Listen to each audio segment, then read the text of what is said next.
Students, पिछली class में हमने मल्टीप्लिकेशन टेबल के बारे में आपको समझाया था और मल्टीप्लिकेशन चैप्टर से पहले हमें टेबल्स रिवाइज करनी होती है।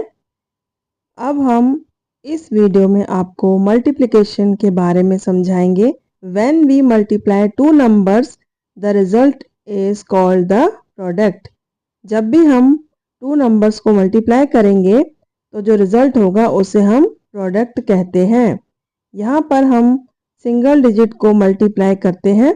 जिस तरह पिछली क्लास में आपने टेबल रिवाइज किए हैं, तो टेबल के अकॉर्डिंग हम इसका आंसर आसानी से लिख सकते हैं। क्वेश्चन नंबर 1 देखिए, 6 इंटू 7, 7 6 जा 42, 3 इंटू 8, 8 3 जा 24, 5 इंटू 4, 4 5 जा 20। इसी तरह से नेक्स्ट 9 मल्टीप्लाई बाय 9, 9 9 जा 81।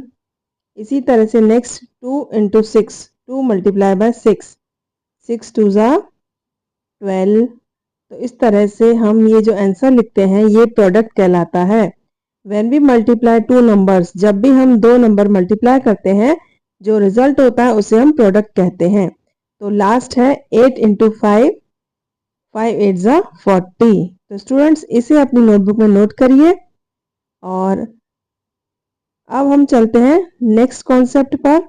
तो अब हम मल्टीप्लिकेशन करेंगे नंबर लाइन पर। तो यहाँ पर हम नंबर लाइन पर मल्टीप्लिकेशन आपको सिखाने वाले हैं। Multiplication on number line. तो यहाँ पर क्वेश्चन देखिए, 6 मल्टीप्लाई बाय 3। तो मल्टीप्लाई मीन्स टाइम्स। अगर हम 6 मल्टीप्लाई 3 बोलते हैं, इसे हम इस तरह बोल सकते हैं 6 टाइम 3। तो 3 को हम 6 टाइम स्किप करते जाएंगे। इस तरह से ड्रॉ करेंगे नंबर लाइन पर, और उसके बाद जिस नंबर पर हम लास्ट पहुंचेंगे वही हमारा आंसर होगा। तो देखिए, इस तरह 3 3 स्किप काउंटिंग करके हम इसे ड्रॉ करते जाएंगे नंबर लाइन पर। इस तरह से 3, देन 6, 9, 12, 15, 18। तो इस तरह से 3 को हमने 6 टाइम इस तरह से ड्रॉ कर दिया, तो हमारा आंसर आ गया 18। तो स्टूडेंट्स, नंबर लाइन पर मल्टीप्लिकेशन को बहुत आसानी से समझा जा सकता है। तो इस तरह से जैसे हम सबसे पहले कॉन्सेप्ट में आपको सिखा रहे थे, मल्टीप्लिकेशन इज रिपीटेड एडिशन, तो इसी तरह हमने 3 3 स्किप काउंटिंग करके यहाँ पर 18 आंसर नंबर लाइन पर शो किया। तो अब देखिए नेक्स्ट क्वेश्चन नंबर लाइन पर, 2 into 8, 2 multiply bye 8, it means 2 times 8। 8 हमें 2 टाइम्स लेना है। तो सबसे पहले नंबर लाइन पे हमने 0 से 8 लिखा। अब इसके बाद नेक्स्ट 8 नंबर्स काउंट करके हम जिस नंबर पे पहुंचे हैं ये हमारा आंसर है। तो 8 को हमने 2 टाइम्स किया, तो आंसर आ गया 16। तो 2 टाइम्स 8 इक्वल टू 16। तो students, multiplication on number line आप लोग लिख करके आसानी से मल्टीप्लिकेशन कॉन्सेप्ट को समझ सकते हैं। तो अब चलते हैं नेक्स्ट कॉन्सेप्ट पर।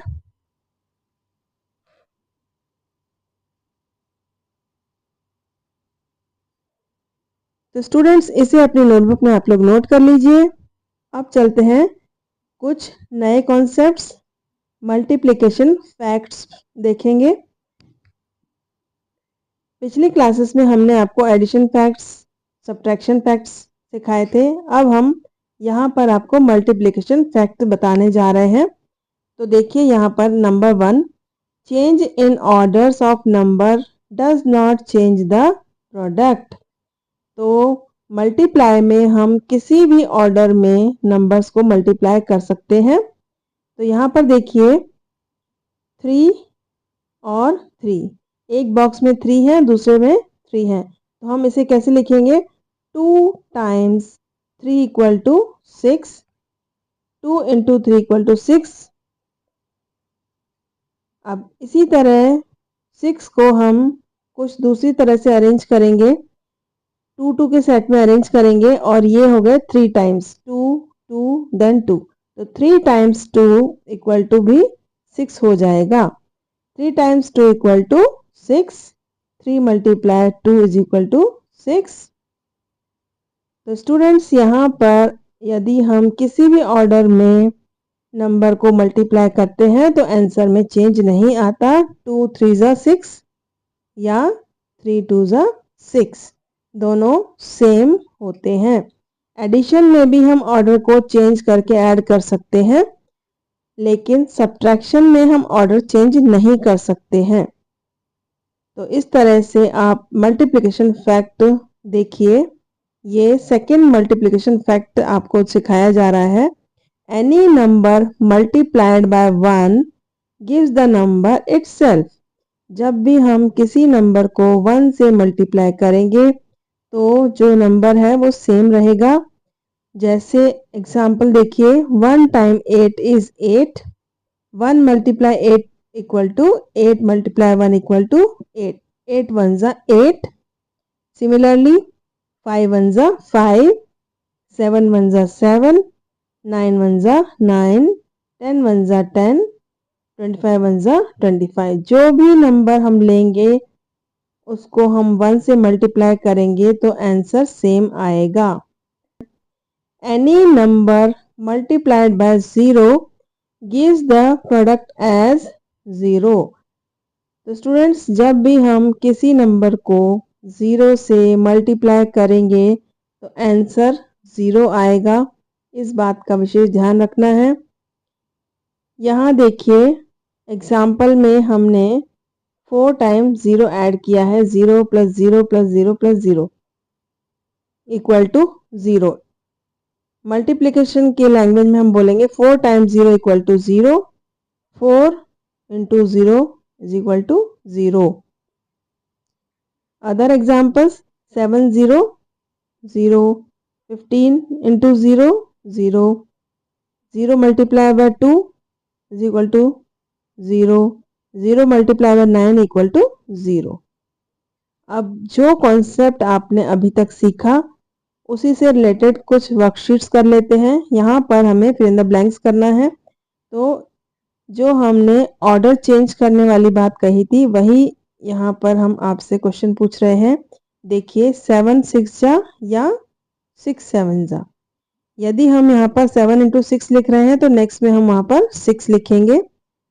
2 इंटू डैश, वहाँ पर 5 इंटू 2 है तो यहाँ पर हम 2 इंटू 5 लिख सकते हैं। इट मीन्स ऑर्डर चेंज करने से आंसर में चेंज नहीं आएगा। किसी भी नंबर को 0 से मल्टीप्लाई करेंगे तो आंसर 0 आएगा। 0 into 7 equal to 0, 5 into dash equal to 0, answer में 0, इट मीन्स हमने इसे 0 से मल्टीप्लाई किया है। यहाँ पर 1 इंटू 9, 9 को हमने 1 से मल्टीप्लाई किया तो आंसर 9 आएगा। 6 को हम 1 से मल्टीप्लाई करेंगे तभी हमें 6 मिलेगा, तो 6 1 ज़ा 6। तो स्टूडेंट्स, इसे अपनी नोटबुक में आप लोग नोट करिए। मल्टीप्लिकेशन चैप्टर को बहुत ही आसान तरीके से यहाँ पर समझाया जा रहा है। अगर आपको वीडियो पसंद आती है तो चैनल को सब्सक्राइब जरूर करिए।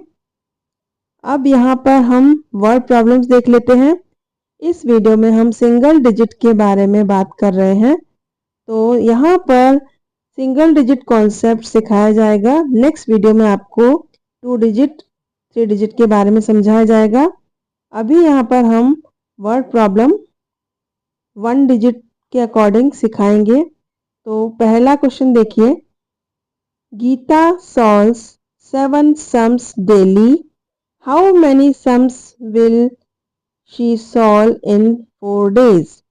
मल्टीप्लिकेशन में हमेशा हमें 1 कॉन्सेप्ट दिया जाएगा, देन मैनी कॉन्सेप्ट आपको पूछा जाएगा। तो यहाँ पर हम स्टेटमेंट लिखेंगे, she solves sum daily equal to 7, then next number of sums she will solve in 4 days, तो हम 7 को 4 से मल्टीप्लाई करेंगे।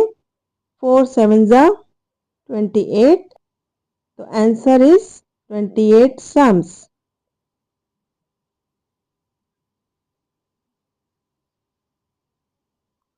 Next question, there are 4 rooms in a house. In each room has 2 lights. How many lights are there in all the rooms? First statement में लिखेंगे number of lights in each room equal to 2।